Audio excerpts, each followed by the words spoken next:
Well, if I can just comment, the reason that Nixon did that, it was a compromise because at that time, when it came out, the year before he was running against what's his name, George McGovern, and George Wallace was also running, I believe, in '72 as a presidential candidate too. Now, if you go back to 1956, Susie had mentioned Ike, Dwight Eisenhower. The 1956 Republican platform was pro-union. It was pro what we would now call Medicare for all. They wanted a national health care system. This was under Dwight Eisenhower, the hero of World War II, the pro-business Republican. In the 50s and the 60s, there was something called liberal republicanism and also Rockefeller Republicans.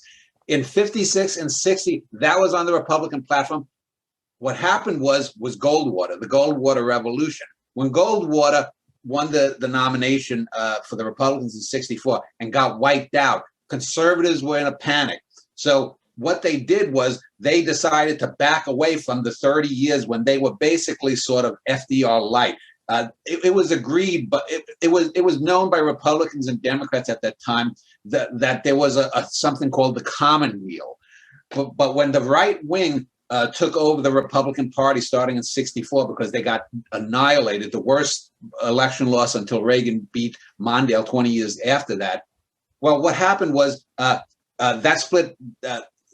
Nixon came up with his strategy for winning. And Nixon, for all of his flaws, was not a bad domestic president. He actually did support what would now be called Medicare for all. But what part of his compromise in '72 that led to the HMOs was that because the Democrats had been fractured in '68 and because McGovern was running in '72, I believe. It was either '68 or '72, because McGovern and the remnants of what was earlier called Dixiecrats, they were totally against this. This was socialism to them. They pulled this Democratic Southern Democrats actually pulled the Republicans even more farther right. And Nixon basically, the HMOs were the compromise between having full health care that Nixon supported because he was the vice president for Eisenhower. So he supported in the 50s.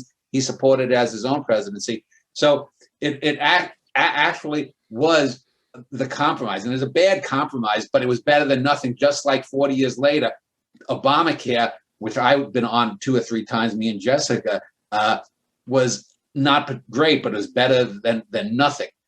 So that's just a little bit of the background there of the HMO idea, which didn't exist in the 50s or 60s. It was basically all or nothing, and that was the compromise position, which of course became eroded year after year as people tried to peck away at that system.